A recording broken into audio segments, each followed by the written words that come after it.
All right, we got the punt and pass guys on the Georgia show today. South Carolina game week. These guys have had their ups and downs against the Gamecocks. Figured I'd get their insight, get some of their intel on what it's like for Georgia to play South Carolina. Drew Butler, Jake Fromm joining me. Fellas, thank you so much.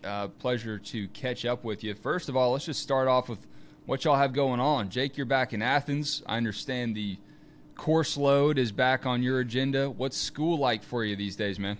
Yeah, no, it's going good. Definitely fun and very humbling to be back at school. But, I was told I had to finish the degree, so came back, taking 5 classes, going to be done. Going to hold up a finance degree from Terry, and all will be well. Terry's taken over all of Georgia's campus if you haven't been here in a while. Absolutely, for sure. Drew, you got another little one on the way. Congratulations on that. Family continues to grow. How's everyone in your household? Yeah, man, it's all good. Jackie just entered her 3rd trimester today, actually, so she's 28 weeks pregnant. We got a 3rd girl coming December 7th, which is Pearl Harbor Day. That's the due date, so we'll be on high alert around the holidays, Thanksgiving, but we're really looking forward to it. Hopefully she comes before the SEC championship and Daddy can sneak out to the Benz for that weekend. A due date that will live in infamy. We got our second one. Good. We got our second one on the way right now. Don't know if it's a girl yet, but congratulations. Britt's morning sickness is telling me, as the old wives' tale goes, that it's probably going to be a girl. So we'll see. Enough baby talk, enough school talk. Let's talk about the Dogs. Georgia playing at South Carolina this week, guys. I know you've both been to Colombia. I've been to Colombia for these early afternoon kickoffs. You really can't understate how hot it is in there. And if you don't nail the Gamecocks early, how loud it can get. I'll give you guys the floor, man. Jake, start us off. I know you kind of had an interesting setup playing the Gamecocks. There was I think you played on a Sunday. Or you didn't play on the Sunday. No. That was the year before. Yep. But you've played kind of when South Carolina's down. You know, the program's down a little bit, but they're still dangerous. Can you sum up what it's like to play in Colombia? Yeah, I mean, they're a team, they're going to be physical. I mean, they're a scrappy team. And if you let them hang around long enough, they'll take you to the 4th quarter and stay with you there. So you got to, like you said, you got to put them down early, and especially the fans when you're playing in South Carolina, man, they can get up, they can get rowdy. So it's always best to put them away early and keep them down. How does that heat affect you as a player? I know you practice in the summer. Kirby was asked about it, and he was like, well, I mean, guys, we practice in the heat too. But he's also said that he's not really satisfied with how hot it was this summer because it doesn't really feel like the guys got ready, got acclimated for an environment like that. The forecast says it's only going to be in the high 80s, but y'all know how that goes. I mean, it's tough to play in that humidity. Yep, heat's one thing. Humidity is a completely different story. I was around this summer, so it wasn't quite as hot as normal, but I think the guys are in plenty good enough shape, and then also it definitely helps having such roster depth. If one guy gets a little tired, man, just rotate the other guy in, usually just as good, and so I think all will be well for the Dogs. Drew, you saw South Carolina during that Spurrier era when they really had things humming, but they still played with the chip on their shoulder, and I think it's interesting because that attitude, no matter how good they are, no matter where they're ranked, seems to translate to the guys on the field. What's the identity of South Carolina year in and year out, and how dangerous can that be for Georgia, even when they are 24.5-point favorites? Yeah, I mean, back when I was in school, which seems like a lifetime ago, there was one name that you thought about when you heard South Carolina, and that was Steve Spurrier. And looking back at all the NFL talent that they had on those teams, truly unbelievable. Guys like Jadeveon Clowney, Melvin Ingram, Stephon Gilmore, Alshon Jeffrey, my buddy Patrick DeMarco, who's now on staff there. And then, of course, Steven Garcia, and great quarterbacks. And, man, they were scrappy. Marcus Lattimore. I mean, they were a really, really good team, and we always played them second week of the season. So it was get up and go because you knew that South Carolina game was right around the corner. The identity was there that it was going to be a knockdown, drag-out type game. It was going to be highly physical. You could not beat yourself. If you went into Columbia, you knew you couldn't turn the ball over early. You could not give that crowd an opportunity to get behind the Gamecocks early because it just made everything very, very tough for the visiting team, and that atmosphere is raucous. So if Georgia goes in there, which they've proven to do for really the last 5 years under Kirby Smart, handle the SEC East, take care of business, and come back home, shouldn't be that big of a test. They are 24.5-point favorites. I will tell you, Jake, we'll touch on this in punt and pass. That's the exact same point spread back in 2019 when the Gamecocks visited Georgia. So watch out. I'm glad Drew brought up the sore subject because there are a lot of them in this rivalry. With Coach Boom coming in there. I mean, look, Kirby could own the SEC East, but Muschamp had to get one in on him, you know? And that's the kind of thing that when you look at this game, I don't know, I'm not necessarily worried about it happening again this time around because Kirby does have these guys really locked in, but any team can be beat in the SEC. I mean, that's just the name of the game. That's the way it goes. Jake, I want to get your take on Stetson Bennett. You played on the same roster as the guy. You've had about 18 years to watch him now in college. When you see what he's done since he came in as a freshman and what he's doing now, I mean, even from last year to now, it looks like he's been in the weight room. You know, he looks faster. He's got that, it's a cliche term, but he's got that twitch. He's rolling out. He's shaking guys. Are you surprised to see what he's done since you've seen him as a freshman to what he's doing right now for the Dogs? Yeah, I would say kind of a little bit of a yes and a little bit of a no. Coming in, I think it's an unbelievable story. I think it's awesome. It's a testament to his work ethic and staying committed and staying to it. I mean, from where he started to where he is now, I mean, even in that first year that he was there, coming in as a walk-on and then basically being the scout team quarterback for the Rose Bowl and having a lot of success in practice to, where he's at now, dicing people up, shaking people with his feet. His arm talent is progressed incredibly. I think he's taken a lot of strides, and I think if he continues to do so, I think the Dogs are set up for some great success this year.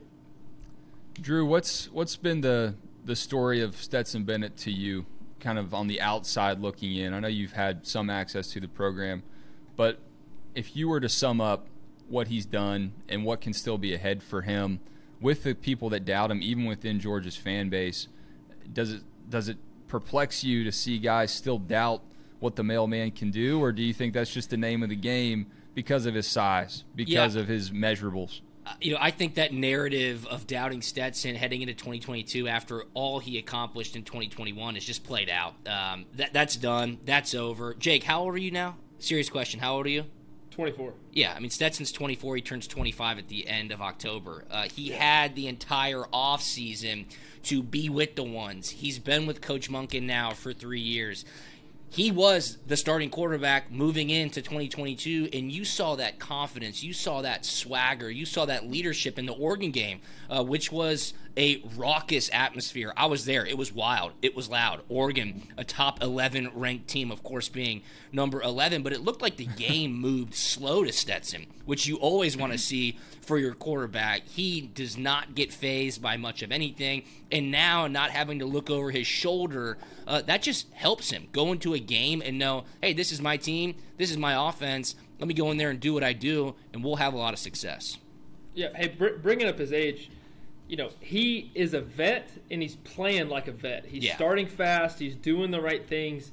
He hasn't, in my opinion, made a questionable Stetson play like he would have, in practice when I was there, and even a few times last year where he would just a bad turnover. It's like, you're just scratching your head. Why are we doing this? Hasn't made those yet. Hopefully he just minimizes those, keeps them to a very small minimum. But he's playing well, playing like a very, very strong, trustworthy vet. Drew Butler, Jake Fromm, Punt and Pass podcast joining me here on the Georgia Show on DawgsHQ. Jake, when you look at Todd Monken's offense, man, how I don't know if envious is too strong of a word, but I mean, they're lighting it up. They've got 8 tight ends out there sometimes and throwing it to the running backs. It's kind of upside down from a lot of what Georgia's offenses have looked like through the years. But do you feel like you could have picked this thing up? It looks different. Yeah, I've been thoroughly impressed. I think they're doing a great job on offense, moving people around, the pieces, some of the schemes they're doing. It looks really good, especially on TV. Obviously, the skill set and the personnel they have in those places are some really good pieces. But big testament to Coach Monken and what he's doing, moving people around. And I think Coach Smart's taken a little bit of restriction off. As him being a defensive coordinator, head coach, he's just letting the offensive side just go to work, let them play. And I see a more aggressive attitude later in games, continuing through. Hey, we're up 30, doesn't matter. We're still running our offense. We're going through plays that we had put in that week, and let's go run our offense. Is that different from what a late game situation would have been like when you were playing? Maybe. I'd say a little bit. When we got up, I would say early in my career, when we got up, we would keep it pretty base simple. We'd get up by 30 points. We'd just run our simple RPO and call it a day and head to the house. I'll put that on Pittman though. I don't put that as much on Kirby. Pittman's probably in Kirby's ear. Hey man, we gotta maul him. We gotta bully him. No doubt. But I also think football has changed as well, whereas it's about points, it's about glitz and glamour and going at it, throwing the ball around. So I think the game has changed a little bit as well. Drew, we saw a little bit more of him on this past Saturday. What are your thoughts on Brett Thorson? He's got a big leg, man. I saw him kick for the first time at a scrimmage, about the second scrimmage during fall camp this year. And when he gets into it, he can absolutely launch the ball. I think he's 25 too. I mean, the age demographic on Georgia's football team is unbelievable. Wes, I'm trying to get this started. He was a dairy farmer in Australia. I need his nickname to be the milkman. Okay? You got the mailman at quarterback. You got the milkman as punter. I will carry that torch for you. Thank you. Absolutely. But Thorson, got one opportunity in the Oregon game, sent off a great punt. I think he punted 3 times last week. Look, he's going to have limited reps all season with how high-powered this offense is, so he's going to have that sniper mentality of, when I'm getting out there, I've got to put the defense in good position because they are so good on defense. They're suffocating. If you put an 80-plus yard field in front of the opposing offense, you have done your job. So I hope he continues to perform at a consistent level. That's what it will take. And there's no doubt he will be asked to kick big punts throughout the season. Mm-hmm. He'll have to ring the bell or deliver the milk or however we're going to say that. He'll have to Come on, give me something. I know you got it. He'll have to churn the butter. Churn the butter. There you go.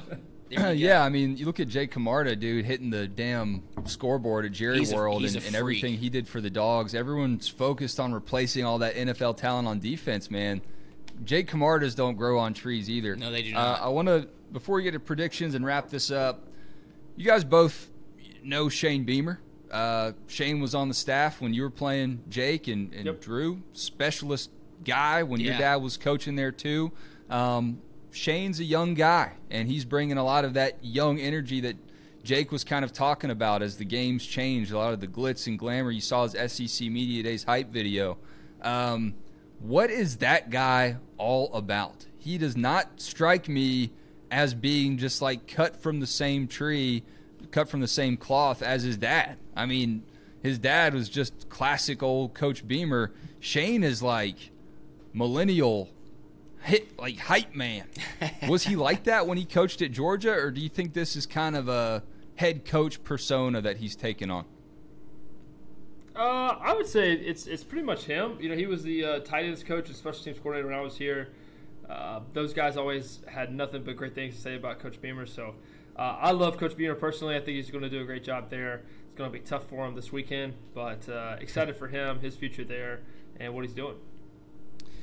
Yeah, I mean, culture changes take time. And South Carolina needed a culture change. They needed some positive energy around the program. They needed good recruiting. They needed to get the fan base back involved, and he's certainly doing everything in his power to accomplish that. Then comes the hard part. That's coaching well in situational football. That's winning close one-score games. That's knocking off a team late in the season, maybe when you're not supposed to. And last year, with all their injuries, South Carolina, really looking back, had a pretty successful season. In the SEC, in the bowl game. Absolutely. The Mayo dunk, which was, again, part of his kind of persona of getting everybody involved and having a lot of fun around South Carolina football. But they've got tough sledding.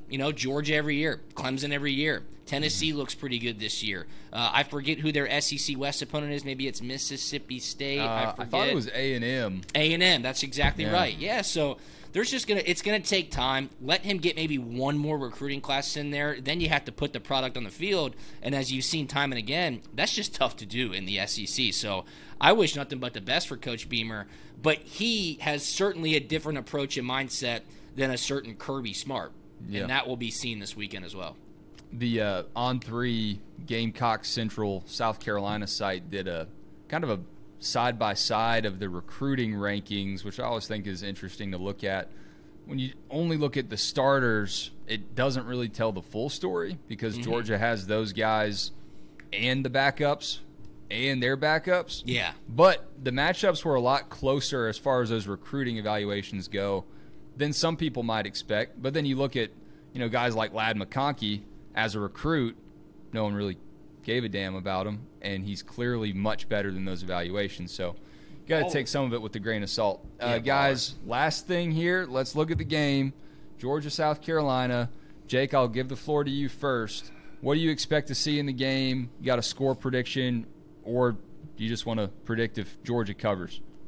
I like going after Drew because, on punt and pass, Drew's got a kind of a bad record right now. So whatever Drew picks, out loud, yes. Whatever Drew picks, I like to go opposite. That way I know I have a chance. Safe bet. I don't know exactly what the numbers are on the cover, but if what are they? And 24 and a half. 24 and a half. 24 and a half. It's a lot of points. I like it. On the road. I like it, Drew. I mean, Drew, I like it. I'm going to take it. I think the Dogs cover. All right. I'm not seeing the board right now very clearly, Wes. I thought Oregon would cover the 17, maybe with a late score. I thought Kirby might call the Dogs off, which he did, but I certainly didn't see Georgia putting 49 on the board and Oregon not scoring a touchdown. So will South Carolina score a touchdown? I have a lot of questions about Spencer Rattler. And he has not faced defenses like a Georgia. And when he has, even at Oklahoma, he struggled against defenses much lesser. Yeah. I'll take the safe bet. Georgia dominates the SEC East. Kirby don't play, as you can tell with some of his comments to the media this week. This is a statement game for Georgia. Everybody's talking about Colombia. It's hot. First true road test. Lay the 24.5. Stetson probably goes 20 of 26 with 3 touchdowns, and Carson gets some reps. And I don't know if the milkman, I don't know if he'll be uttering the cows, but I like Georgia big this weekend. How about that? All right, yeah. I mean, even with A.D. Mitchell out, look at all of the guys that Bennett's been able to find. I mean, he goes out and Jackson Meeks has the same frame, looks the same. And then, a receiver goes out, hey, just another excuse to put more tight ends on the field. Yeah, exactly. They'll figure it out. We don't make excuses about receivers around here. Appreciate it, guys. I really love what y'all are doing. Jake, good luck in school. Keep studying. Thanks. Don't let this podcast with Drew derail you from your academic goals. Okay,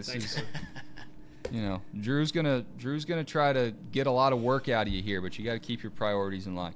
Absolutely. Seriously, congrats to you guys. Do it again soon. Have a great weekend. Thanks, Wes. Always great talking to you. Thank you, Wes.